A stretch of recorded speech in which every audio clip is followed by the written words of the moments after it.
Did you push, if we're ready to start, did you push? Are we record? going? Okay, Yeah. Okay, you want me to bring this to order? that'd be great. I'll call this meeting to order. It is, what time? It's exactly 5:01. Sounds good. Okay, the reason why we're having this meeting at this time is because we need to do this stuff so that it gets ratified tomorrow by the meeting.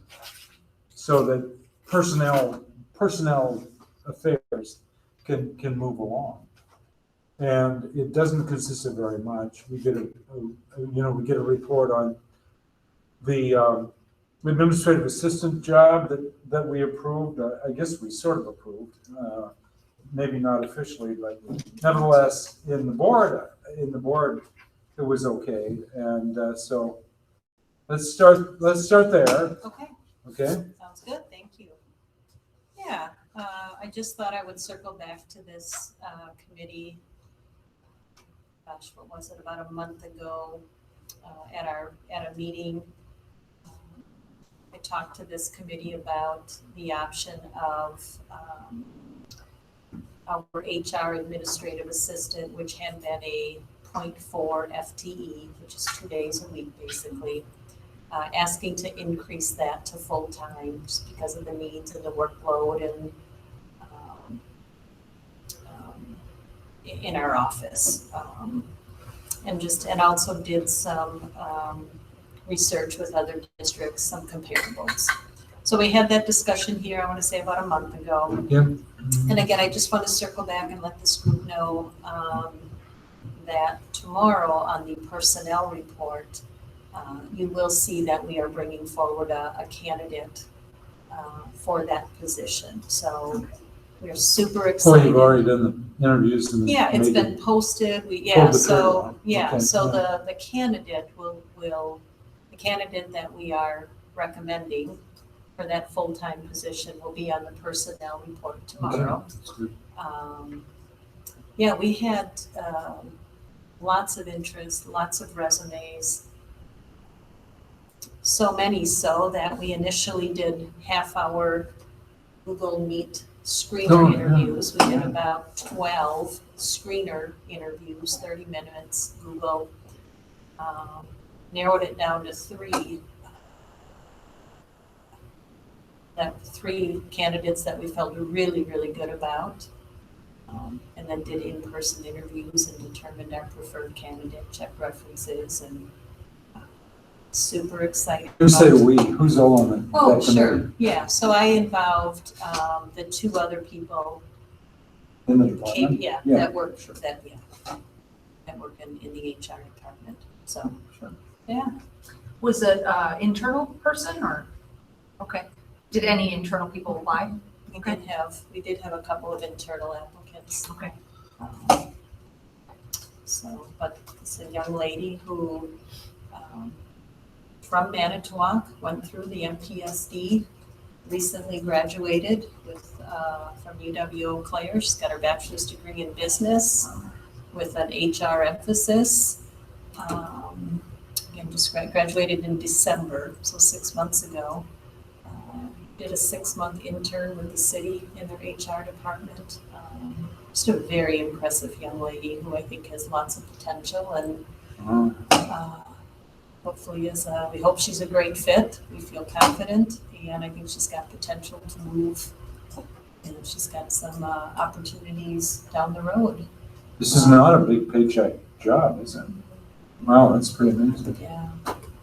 But we're excited about her, so. Good. So I just want to let you know, just to circle back, that she will be on the personnel report tomorrow. So, Joyce, Thank could you. you speak to just the general philosophy about internal candidates? It'd probably be good to just talk like how we handle that and what does that look like? certainly. Mhm. That's sometimes good to know. Yeah, so generally, the practice is for any position that we post. I mean, we post all positions internally on WeCan, usually on Indeed, or wherever we post our positions. If we get internal candidates, that the general practice is, as a district, we interview and give consideration to all internal candidates. The exception would be is if they're on a formal plan of improvement, or if they've had some recent written disciplinary action. But with those few exceptions, we would interview, vet, certainly consider, and put any internal person through the process. So, And that's common for all, teaching, right, custodial, secretary. We want internal people to know that you certainly are welcome and we want you to apply. However, we don't guarantee that you're going to be getting a job. Yeah, You don't, sure. and so I feel like that. Do you interview them automatically, or were they part of the screening process and then you narrowed it down to 3, or do they automatically get to jump to the interview part face to face? it's not automatic. Okay. The other thing I think our district has done with our internal candidates, and oftentimes for many positions, we do select an internal candidate. It really just depends as we go through the process and how they fare with the other candidate, any other candidate that has applied. One of the things, though, I think our district has done a better job at in the last 2 to 3 years is specifically for internal candidates, if they are not identified as the preferred candidate that we bring forward, the expectation is that who's ever overseeing the interview for that, so it could be a principal, if it was a teacher position, it was myself for this HR position, that the expectation is that that internal person certainly receives a phone call and some feedback on, what they did well, what they might want to do different or improve on, just to give them some feedback, so that if they want to continue to apply for positions, that we're trying to be helpful and supportive. Just give Were them some most of feedback. them lateral moves, like already in a clerical type position, or? Specifically for this? Yeah.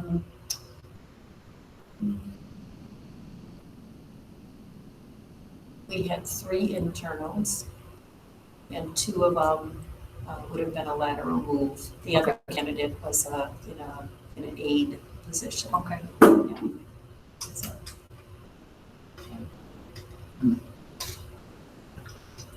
So, we had such a strong, we really had a strong pool of candidates. That's Oh, good. it's good. Which is good. That's always It's good, a yeah, good but problem lots to of have. choices, right? Yeah, it's hard to compete with Yeah. the one you got, by the Yeah. sound of it.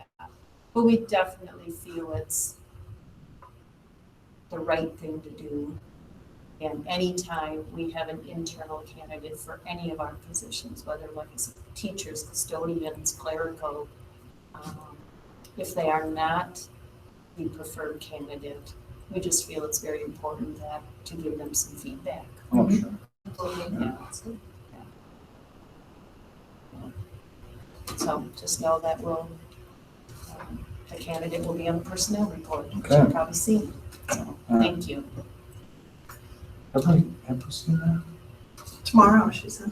We'll see. Yeah, Yeah, so tomorrow is part of my understanding. yeah, Is part of that. that's what we're gonna start with. Yeah. Yeah, I think it's on, well, if you scan the personnel report, you could, I don't even know who the person is, but Her name will be on. Her name will it's be on there now if you Yeah. want to go look for it. All right. Okay. New educator. Yeah, and this as well is just information, just to, maybe more for Carrie and Stacy who are new to the board, really just to give you an idea of what new teacher or new educator week looks like in our district. So any of our new educators, teachers, counselors, any of your professional positions, and the district has been doing this for years, I believe, but any of those new individuals will go through a whole week This week it happens to be the week of August 16th, and I just attached the agenda, I'm not gonna read through it, but just to give you an idea of what is covered during New Teacher Week, just to help acclimate them, support, have them here a whole week to start to feel comfortable. You'll notice that there are times when they're all together for some general sessions, whether it's HR-related information, benefits.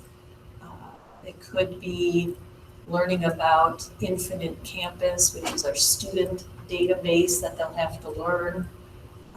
It could be a session on our evaluation system for teachers.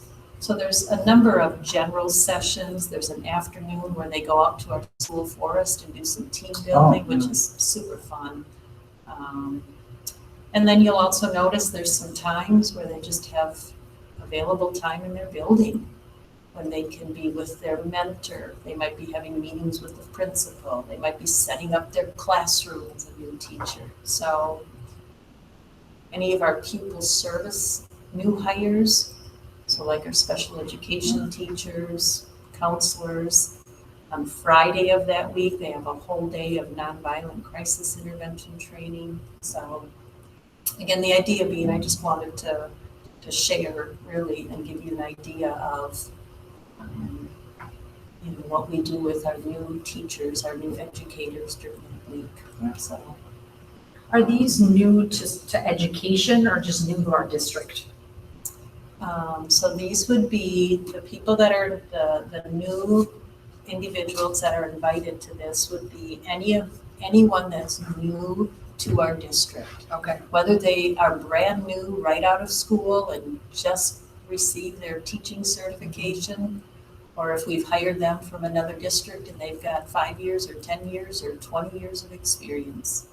Does each teacher get a mentor, or is it only the people that are like new to the profession? Absolutely. Okay. Every new hire to the district, again, whether they're right out of school or they've taught for 10, 15 years or 5 years, all of them are assigned a mentor for the whole first year. Okay. Yeah. And the other question I had was, can we attend this lunch to meet the new teachers? Yeah, so one of the things, and I think wow. Mark was going to notify or let the board know that, That's kinda cool.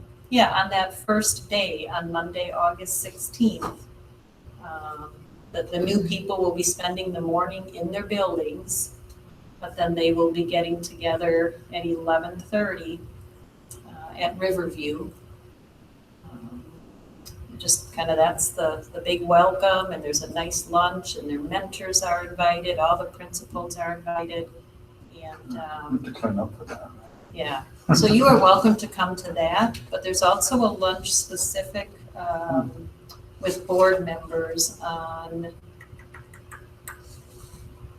Wednesday, August 18th. That's certainly any board member is welcome on Wednesday the 18th. Okay. It's probably better, right? For us, the 18th one? It'll be a little smaller group.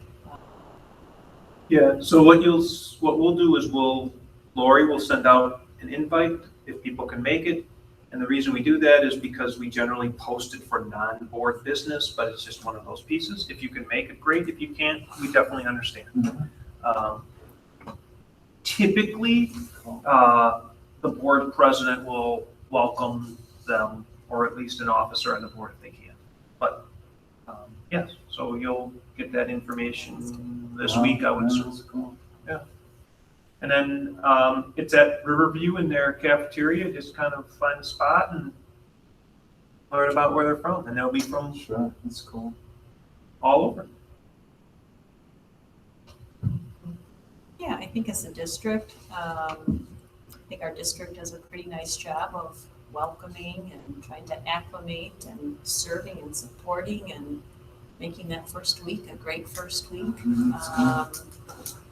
Yeah, I mean, each year we tweak it a little bit, or this worked well, and we typically serve, the new staff that will attend, we've been surveying them the last few years. What went well? What did you like? What do you want to hear more about? What do you want to hear less about? So How many people are starting? Yeah, lot? I don't have the exact numbers yet, but, No. yeah, we will probably have about, 50 Oh, wow. this year. The number, probably close to 50, 45 to 50. Wow. Keep in mind, though, that that number's a little higher than previous years, because out of that 45 to 50, for example, we hired 7 virtual teachers for our elementary and middle school. So, and we are asking our 7 virtual teachers, for example, to be physically present that week. So it's Yeah. usually closer to, 40-ish, but we'll probably have almost, close to 50, 48 to 50 this year. So, God. My son's a department chair. He has one virtual teacher who lives in St. Petersburg. He's never seen her. I mean, he's just never seen her in the life. So having them come for one day to be right there is probably a good idea. yeah.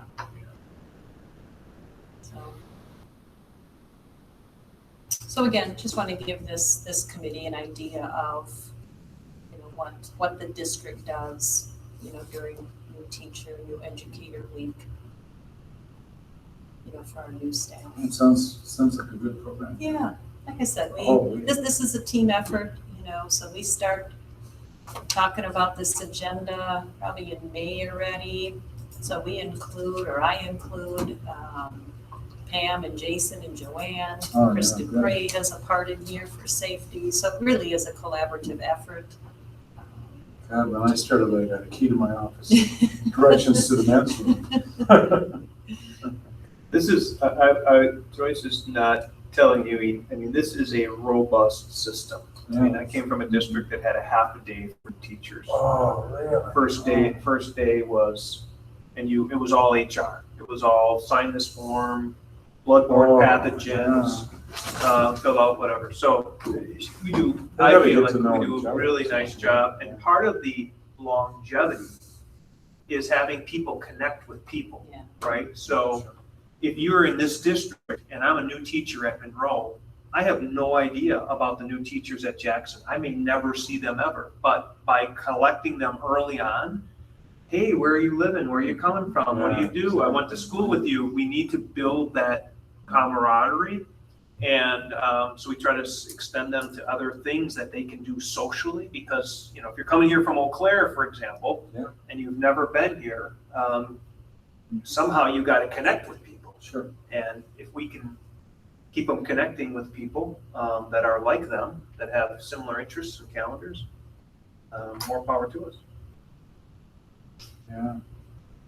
Yeah, we typically, like as I said, once this week is over, within a week later, we'll send a survey to these folks that come, and we've done that the last few years. And overall, generally speaking, very positive, very, very positive feedback and comments. And we ask for suggestions. Like I said, what should we be doing more of? What should we be doing less of? And so again, we'll use that information when we plan this every year.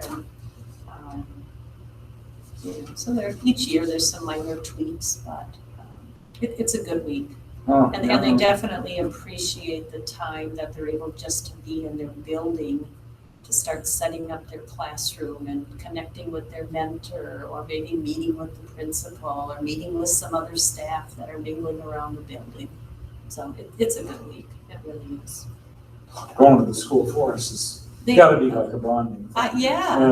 That's one of the. Bring your mosquito repellent.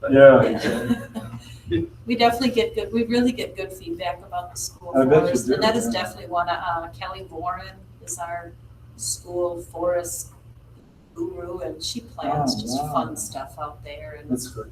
that is a good way for that group to connect and get to know each other. And they do fun stuff at the school forest. So, So, Okay. just an FYI.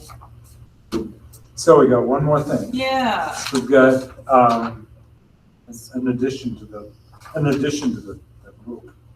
yeah, so this is an item, we'd like to ask, and my understanding is we'll ask to take action on this. If you support this, that we would vote to move forward to the full board. And this would go to the board then next Tuesday, the Yeah. 10th, not tomorrow, Okay, so. okay. But we're looking, certainly for your input, feedback, and hopefully support the addition of a school counselor for the 21-22 school year. I know Joanne provided a memo with some information. She would be here to address questions, but she is on vacation today. Mm. So I know she's provided some information. But is there any questions, feedback, anything Mark or I could answer? So, and maybe this is too nitty gritty, but like I look at Franklin, it's 1.2 right now. But then in red, it says additional counselor would fill 0.2 instead of someone traveling. So how does that work with the 1.2? Right now, there's somebody kind of traveling to a variety of schools to make up the 0.2 at like Franklin and Jackson, and like they kind of do a day at each, or how does that Go ahead, work? Mark. Yeah, so our smaller elementary schools right now have 0.8. So one day per week, that elementary counselor goes to support Jefferson and Franklin, our two larger elementary buildings. And the counselor at McKinley or Stangl also serves about 3 other programs. Some of them are on-site, some of them are off-site, GEDO2, Next Step, etc. So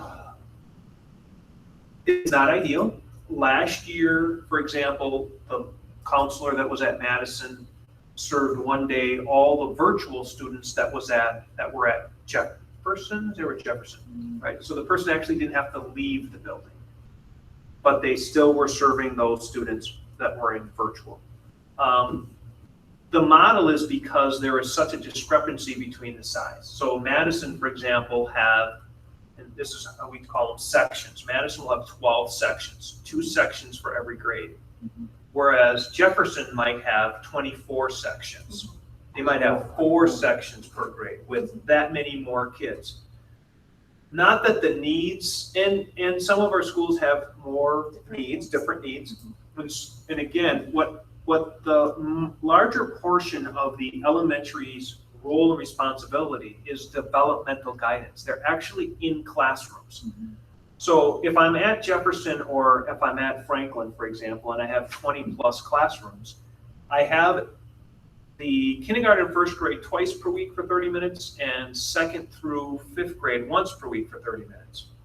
And I'm doing developmental guidance. We're talking about how to strategize and coping skills. How do I, just trying to help them be the best they can possibly be in the school setting. Well, if you have 20 sections, let's say, use that evenly, and that's 10 hours of your day, just the half hours, right? So there's some prep in there.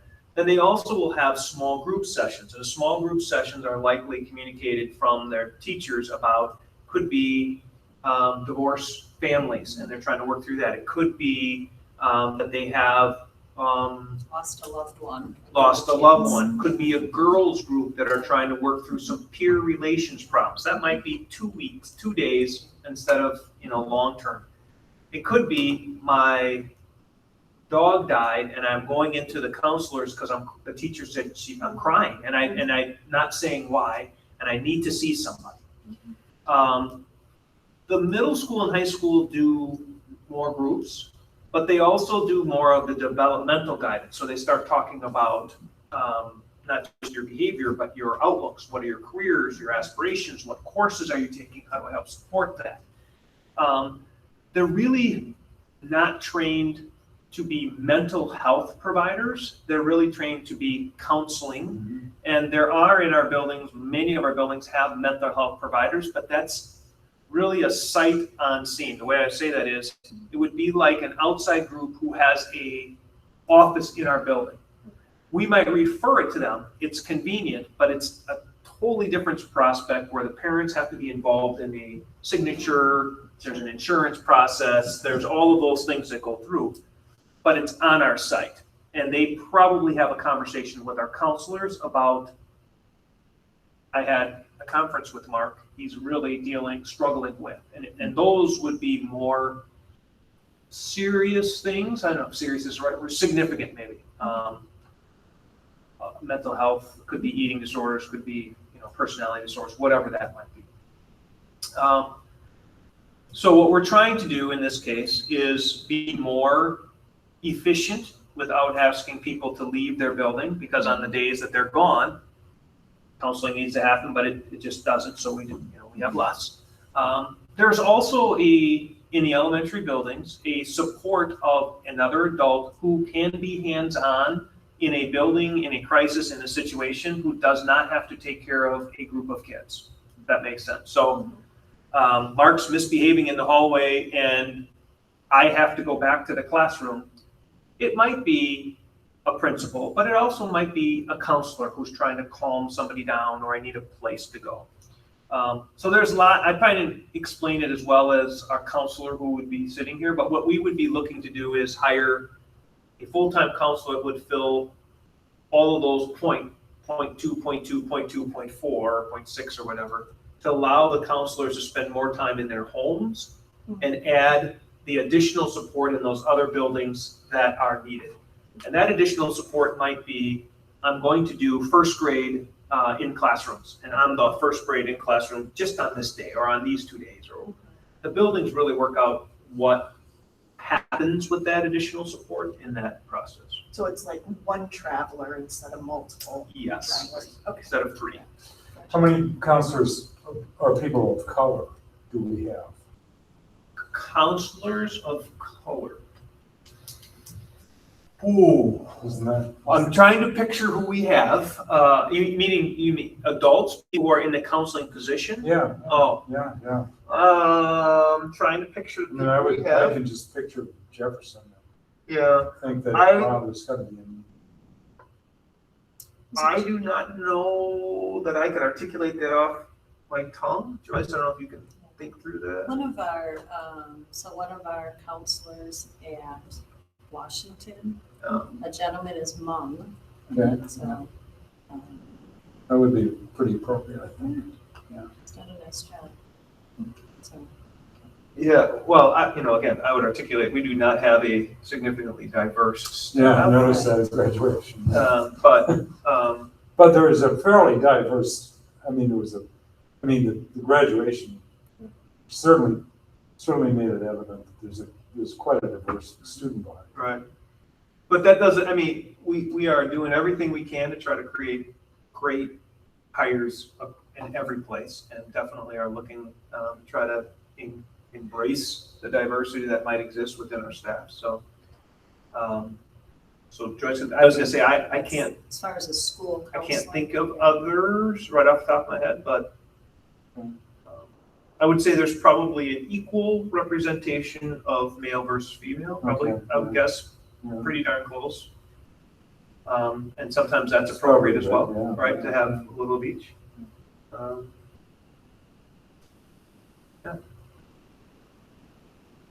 Can you even do that? Can you even do what?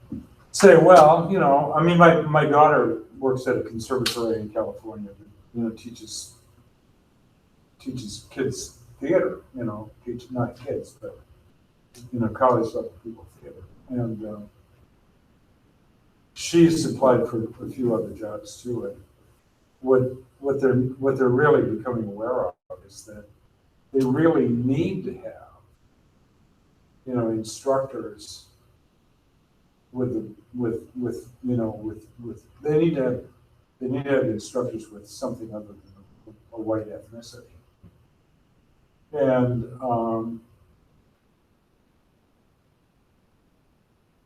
And they really do, they really do kind of slot the job for that ethnicity.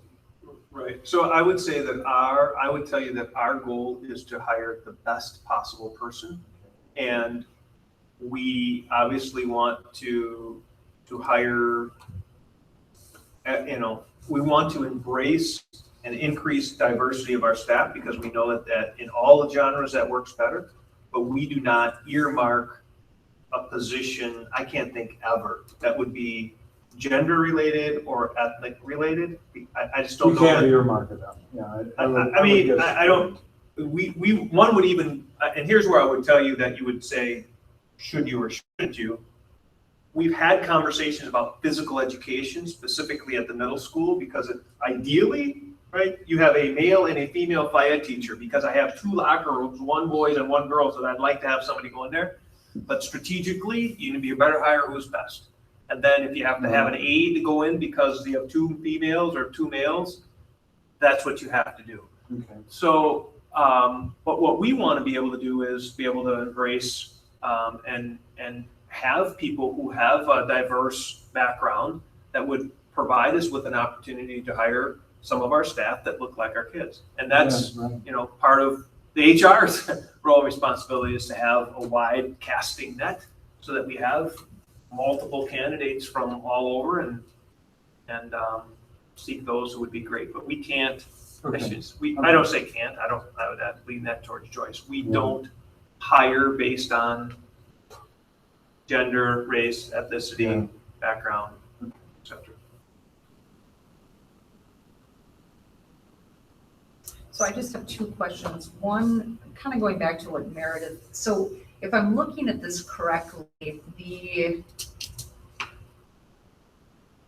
there's going to be, the new hire is going to rotate at Franklin, Jackson, Jefferson, Madison, Monroe, and then also Next Step, and also,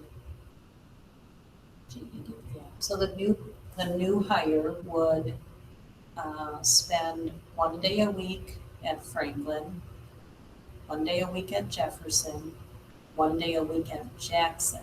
So those 3 elementary buildings, okay, and then also cover the needs at GEDO2 and Next Step. okay, so are we moving the 2 that are at Madison and Monroe, are we moving them to full-time? Right, it would allow, by hiring this new counselor, Madison would keep their full-time counselor instead of sending their counselor 1 day a week to Jefferson, let's say. So they're And like Monroe 0.8 at one space and 0.2 Right. at another space. So they're still full-time. So if we don't hire another counselor, Madison's full-time counselor would spend 1 day a week, for example, at Jefferson. Monroe's full-time counselor would spend 1 day a week at another building. Does that make sense? Yep. Okay. Yeah, I think that document just isn't It's hard, it real is, clear. yeah, if you're not, Because it looks like, I get it. Yeah. Okay, great. So, but yes, the new, again, if this moves forward, if we get the approval, the person we hire would go to Franklin, Jefferson, and Jackson 1 day a week. And then at the other times, support GEDO2 and our Next Step programs. So what happens when ESSER funds run out?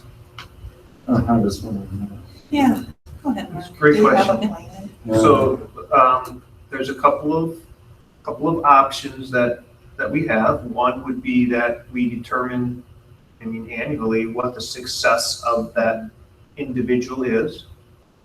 And we would either say we are going to continue to earmark that position or a position like that in those areas, or we would reduce in that area or other areas. Right now, I would articulate we probably would reduce in the counseling services. But I guess I would say that 1.0 counselor is one of 400. And we would then look to reduce somewhere else, one of 400, to mitigate the expenses long-term for that.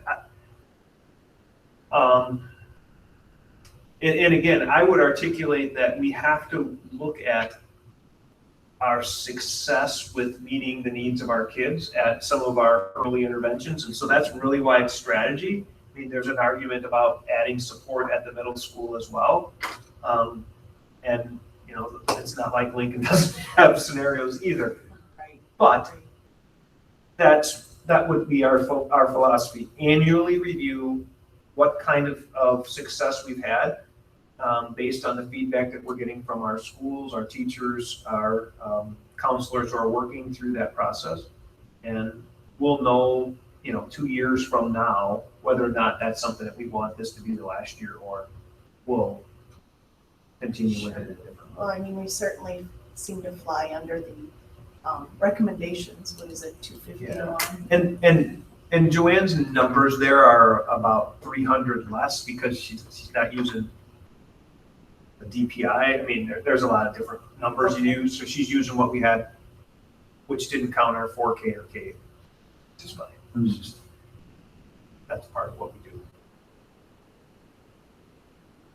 Well, I'll make a motion to approve the new position. Oh, yeah. Yeah. Okay. Is that an action item? Yes, what we'd like to do is get the committee to approve it, then on the 10th, we would bring it back to the full board for approval and new business. Yeah, absolutely. I hired 3 more. Good. Any more discussion? All right, all those in favor of the motion, all right? Aye. Aye. Any opposed? Pretty good recommendation. All right. Okay. Is there a motion to adjourn? I would make that motion. Second? Okay, all in favor? Aye. Okay. I just want to talk to the